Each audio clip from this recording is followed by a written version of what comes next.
तो हेलो भाई, स्वागत है आपका आज के नए वीडियो में। आज हम लोग पढ़ने जा रहे हैं फिर से हिस्ट्री ऑफ कोर्ट्स का एक और इम्पोर्टेंट टॉपिक, जो कि है भारतीय विधि में न्याय, साम्य और सद्विवेक के सिद्धांतों का विभिन्न विभिन्न चरणों में समावेश करना, उसका आलोचनात्मक क्या करना है, परीक्षण भी करना है। बहुत ज्यादा इंपॉर्टेंट टॉपिक हम लोग के हिस्ट्री ऑफ कोर्ट्स के पेपर के हिसाब के लिए। और शुरू करते हैं इस टॉपिक को बहुत ही ज्यादा फटाफट की सिद्धांतों की अवधारणा से, क्योंकि सिद्धांतों की अवधारणा और आवश्यकता क्या रही है उससे हम लोग शुरुआत करेंगे कि न्याय आखिर है क्या। तो न्याय का अर्थ है कानून और निष्पक्षता के अनुसार सही निर्णय देना। अगर कोई आपसे पूछे कि जस्टिस का मतलब क्या होता है, तो जस्टिस का मतलब होता है कि कानून और निष्पक्षता के अनुसार, कानून के साथ में और निष्पक्षता के अनुसार ही सही निर्णय देना, राइट डिसीजन देना ही न्याय होता है। यह कानून का क्या होता है, अंतिम उद्देश्य है, और यही कानून का क्या होता है, अंतिम उद्देश्य है। साम्य क्या होता है, इक्विटी। कि साम्य का सिद्धांत मुख्य रूप से इंग्लिश कॉमन लॉ से आया है। जो साम्य का सिद्धांत है वो मुख्य रूप से किससे आया है, इंग्लिश कॉमन लॉ से आया है। उसका अर्थ है कि कानून की कठोरता को नरम करना। इसका अर्थ है कि कानून की कठोरता को नरम करना। उदाहरण में देखें, यदि संहिताबद्ध कानून किसी विशेष मामले में कठोर या अपर्याप्त लगता है, यदि संहिताबद्ध जो कानून है वो किसी विशेष मामले में कठोर या अपर्याप्त लगता है, तो साम्य हस्तक्षेप करती है। तो साम्य क्या करती है, हस्तक्षेप करती है, ताकि दोनों पक्षों के बीच निष्पक्षता सुनिश्चित की जा सके। ताकि दोनों पक्षों के बीच क्या की जा सके, निष्पक्षता सुनिश्चित की जा सके। इसे कानून की त्रुटियों को दूर करने वाला मरहम माना जाता है। इसके कानून की त्रुटियों को दूर करने वाला क्या माना जाता है, मरहम माना जाता है। ठीक है, और आगे आते हैं गुड कंसाइंस। गुड कंसाइंस क्या होता है, सद्विवेक। ठीक है, सद्विवेक का सिद्धांत प्राकृतिक न्याय यानी नेचुरल जस्टिस और औचित्य यानी कि फेयरनेस पर आधारित है। इसका सीधा अर्थ है कि न्यायाधीश को ऐसे मामलों में जहां कोई स्पष्ट कानून नहीं है, अपने ईमानदार, निष्पक्ष और न्यायपूर्ण आंतरिक बोध, जैसे inner sense of right and wrong का उपयोग करके निर्णय लेना चाहिए। सद्विवेक उसे कहते हैं। इसे प्रायः न्याय, साम्य और सद्विवेक, justice, equity and good conscience, JEGC के रूप में एक साथ प्रयोग किया जाता है। इसे क्या कहा जाता है, जेईजीसी के रूप में एक साथ में प्रयोग किया जाता है सद्विवेक को। सॉरी। देन आगे आते हैं कि समावेश का प्रथम चरण क्या होता है। समावेश का प्रथम चरण तो वो होता है कंपनी शासन का आरंभ। कब हुआ था, 1726-1833 तक रहा। कि यह वह काल था जब ब्रिटिश न्याय प्रणाली भारतीय धरती पर स्थापित हो रही थी। इससे पहले हम लोग इसके बारे में पढ़ चुके हैं। प्रेसिडेंसी कोर्टों की स्थापना और चार्टर 1726 में आया। इसकी स्थापना हुई थी 1726 के चार्टर द्वारा कलकत्ता, बम्बई और मद्रास में मेयर कोर्टों यानी मेयर जो कोर्ट्स की स्थापना की गई।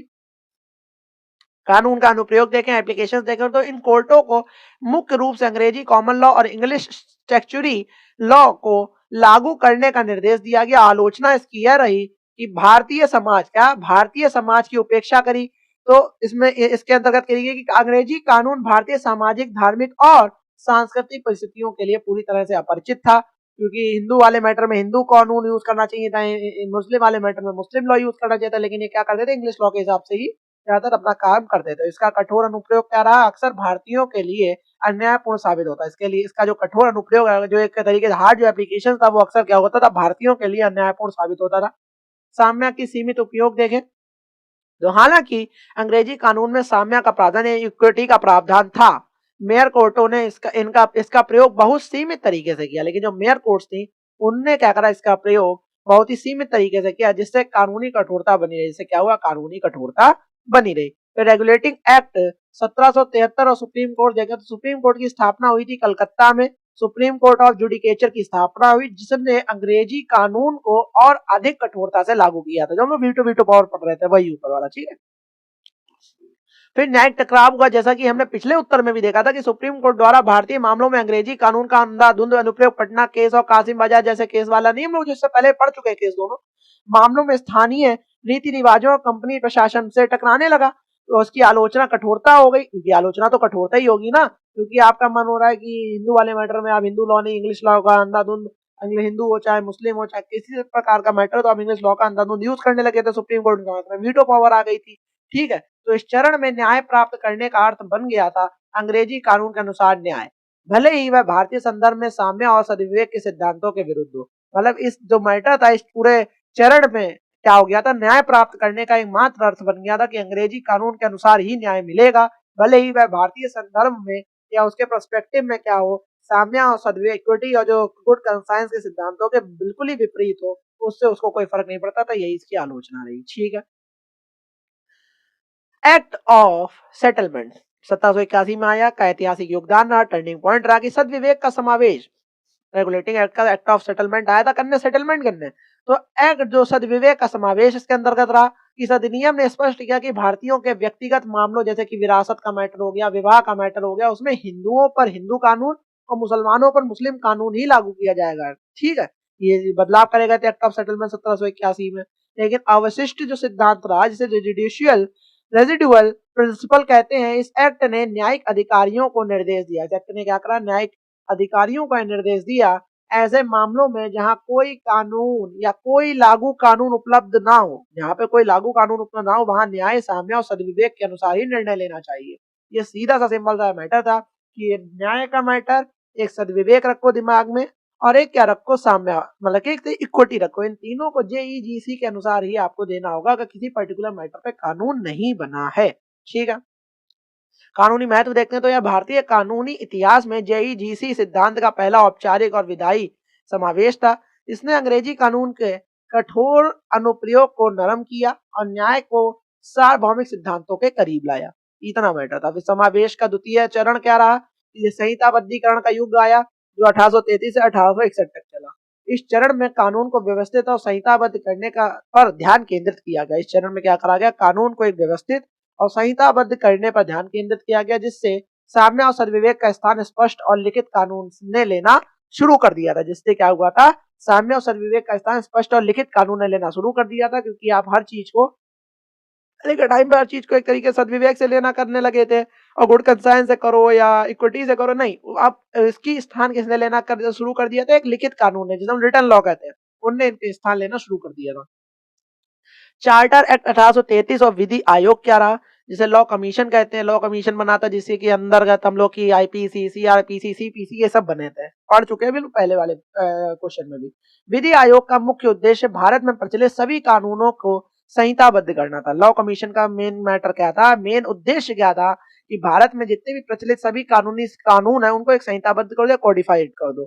संहिताबद्ध कानून यानी कोडिफाइड लॉ का अर्थ है कि कानून स्पष्ट रूप से लिखित है और न्यायाधीशों को अब इस अवशिष्ट मामलों को छोड़कर सद्विवेक पर निर्भर रहने की कम आवश्यकता है। ठीक है, जो अवशिष्ट मामलों पे ही आप निर्भर रहो, लेकिन सद्विवेक पे उनमें कम निर्भर रहना पड़ेगा। जितने भी न्यायाधीश हैं अपना दिमाग कम चलाना पड़ेगा, मतलब चलाना तो पड़ता ही है, लेकिन ज्यादा जो है आप कोडिफाइड लॉ के अंतर्गत ही आप अपने जो जितने भी जो सजा लिखी है या जो जो भी चीज उसमें कोडिफाइड कर दी गई, लिखित कर दी गई, आप उसी के अनुसार से उस पूरे लॉ को लेके चलो। ठीक है। आलोचना इसकी सिद्धांत का संकुचन रहा कि संहिताओं जैसे आईपीसी, सीआरपीसी और सीपीसी के आने के बाद जेईजीसी सिद्धांत का प्रयोग केवल दो क्षेत्रों में ही सीमित हो गया। कहां कहां सीमित हो गया, एक हो गया अवशिष्ट क्षेत्राधिकार और एक हो गया कठोरता निवारण। अवशिष्ट क्षेत्राधिकार क्या होता है, ऐसे मामले जो किसी भी लिखित कानूनी द्वारा कवर नहीं किए गए थे, वहां ये यूज होता जेईजीसी।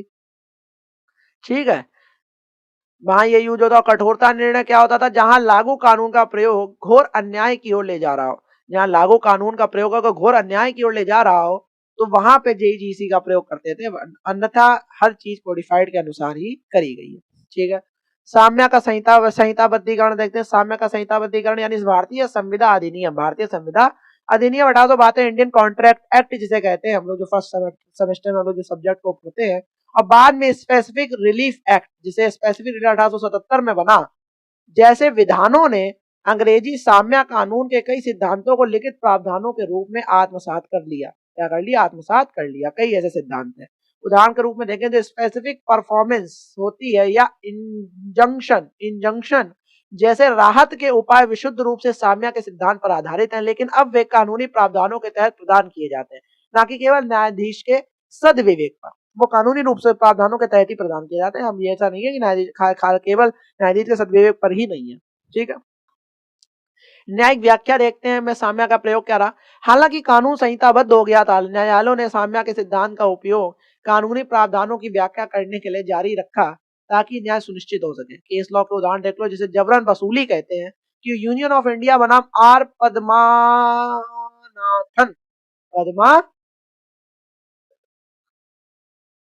ठन लिखा है, इधर भल लिख दिया है, टी होना चाहिए, बी होना चाहिए, पता ही नहीं क्या ऐसे टाइप करते हैं लोग। ठीक है, Union of India versus R Padmanatham, तो उसमें क्या हुआ, सुप्रीम कोर्ट ने बार बार जोर दिया कि जहां तक संभव हो अदालतों को कानून की व्याख्या इस तरह से करनी चाहिए कि न्याय और निष्पक्षता के सिद्धांत बरकरार रहें। ठीक है, सुप्रीम कोर्ट ने बार बार जोर दिया। विशेष रूप से प्रशासनिक निर्णयों की समीक्षा करते समय यह सद्विवेक का एक आधुनिक रूप है, ये सुप्रीम कोर्ट हमेशा कहते हुए आया है।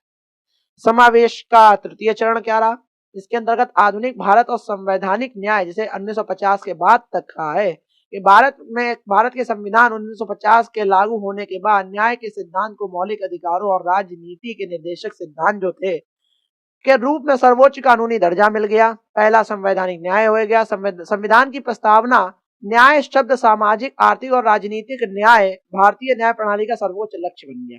न्याय शब्द जो है सामाजिक, आर्थिक और राजनीतिक न्याय भारतीय न्याय प्रणाली का सर्वोच्च लक्ष्य बन गया। अनुच्छेद 14 और 21 कानून के समक्ष समानता, जो आर्टिकल 14 कहता है लॉ के समक्ष सब समान है, कोई भी राजा अब राजा नहीं है कि उसके लिए कानून अलग है, आम आदमी के लिए कानून अलग है, सभी लोग कानून के समक्ष समान है। आर्टिकल 14 कहता है कानून द्वारा स्थापित प्रक्रिया के अनुसार जीवन का अधिकार है, और कानून द्वारा स्थापित जो प्रक्रिया के अनुसार एक जीवन का अधिकार है, राइट टू लाइफ यानी जियो और जीनो दो वाला अधिकार है, वो आर्टिकल 21 के अंदर हमें मिलता है। संवैधानिक साम्य और सद्विवेक के सिद्धांतों का मूर्त रूप है।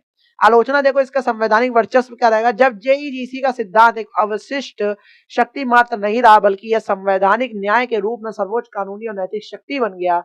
और बाद में केस लॉ उदाहरण देखें प्राकृतिक न्याय या नेचुरल जस्टिस का, कि मेनका गांधी बनाम यूनियन ऑफ इंडिया वाला मैटर देखो 1978 में सुप्रीम कोर्ट ने स्थापित किया था कि अनुच्छेद 21 में कानून द्वारा स्थापित प्रक्रिया का अर्थ एक ऐसी प्रक्रिया होनी चाहिए जो निष्पक्ष, न्यायपूर्ण और तर्कसंगत है, फेयर, जस्ट एंड रीजनेबल हो। यह सिद्धांत सीधे तौर पर सद्विवेक और साम्य के सिद्धांत से ही लिया गया था।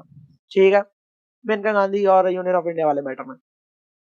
फिर न्यायिक सक्रियता या जुडिशियल एक्टिविज्म देखें कि आधुनिक भारतीय न्यायपालिका ने न्याय के सिद्धांतों को लागू करने के लिए न्यायिक सक्रियता का भी उपयोग किया है। ठीक है, आधुनिक भारतीय न्यायपालिका ने क्या करा है, न्याय के सिद्धांतों को लागू करने के लिए न्यायिक सक्रियता का भी उपयोग किया है। PIL यानी पब्लिक इंटरेस्ट लिटिगेशन जिसे हम लोग कहते हैं, PIL डालना, जनहित याचिकाएं जिसे कहते हैं, न्यायपालिका को सामाजिक न्याय यानी सोशल जस्टिस और साम्य के सिद्धांत को सीधे लागू करने की अनुमति देती है, जो संहिताबद्ध कानूनों की सीमाओं से परे जाती है। यानी पब्लिक इंटरेस्ट लिटिगेशन जो है, वो जनहित याचिकाएं जो होती हैं, वो न्यायपालिका को सामाजिक न्याय यानी सोशल जस्टिस और साम्य के सिद्धांत को सीधे लागू करने की अनुमति देती है, जो संहिताबद्ध कानूनों की सीमाओं से भी परे जाती है। ठीक है, PIL जिसे कहते हैं। फिर संवैधानिक साम्य देखें जिसे हम लोग कॉन्स्टिट्यूशन इक्विटी कहते हैं। सुप्रीम कोर्ट ने अनुच्छेद 142 के तहत अपनी अंतर्निहित शक्ति या इनहेरेंट पावर का उपयोग करते हुए कई ऐसे आदेश पारित किए हैं जो कानूनी प्रावधानों की कमी या अस्पष्टता को दूर करने के लिए पूर्ण न्याय यानी कंप्लीट जस्टिस के सिद्धांत पर आधारित है। यह शक्ति सद्विवेक के सिद्धांत का सबसे शक्तिशाली आधुनिक रूप है। ठीक है, फिर आलोचनात्मक निष्कर्ष देख लो, आखिरी में निष्कर्ष कि भारतीय विधि में न्याय, साम्य और सद्विवेक के सिद्धांतों का समावेश एक गतिशील क्रमिक प्रक्रिया रही है। अभी जो ऊपर से पढ़ के हुए हैं, प्रारंभिक चरण कब से कब तक रहता है, 1781 तक अंग्रेजी कॉमन लॉ का वर्चस्व, कठोरता और भारतीय सामाजिक धार्मिक व्यवस्था से टकराव रहा, साम्य और सद्विवेक का इसमें अभाव रहा।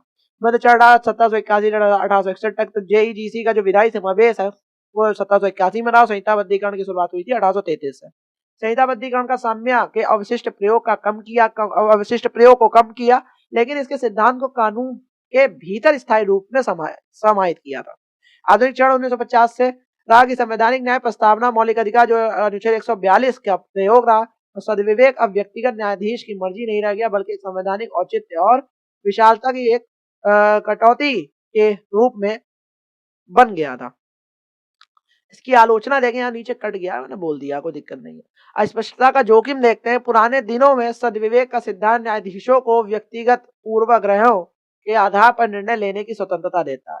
यानी जो पुराने दिनों में सद्विवेक का सिद्धांत देके वो न्यायाधीशों को व्यक्तिगत पूर्वाग्रहों के आधार पर निर्णय लेने की स्वतंत्रता देता है, जिससे कानून की निश्चितता या सर्टेनिटी ऑफ लॉ खतरे में पड़ जाती थी। आज का परिदृश्य देखें, हालांकि आधुनिक भारतीय विधि सद्विवेक और साम्य अब कानून के पूरक यानी कॉम्प्लीमेंट्स टू लॉ है, ना कि प्रतिस्थापन या सब्स्टिट्यूट।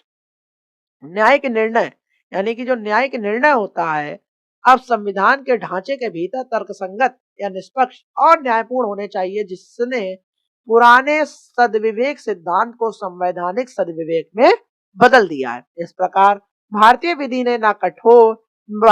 ने एक कठोर विदेशी कानूनी प्रणाली से शुरुआत करते हुए साम्य और सदविवेक के सिद्धांतों का उपयोग करके खुद की एक लचीली, न्यायपूर्ण और संवैधानिक रूप से सुरक्षित प्रणाली को क्या करा है, उसमें विकसित किया है और आगे भी करती रहेगी।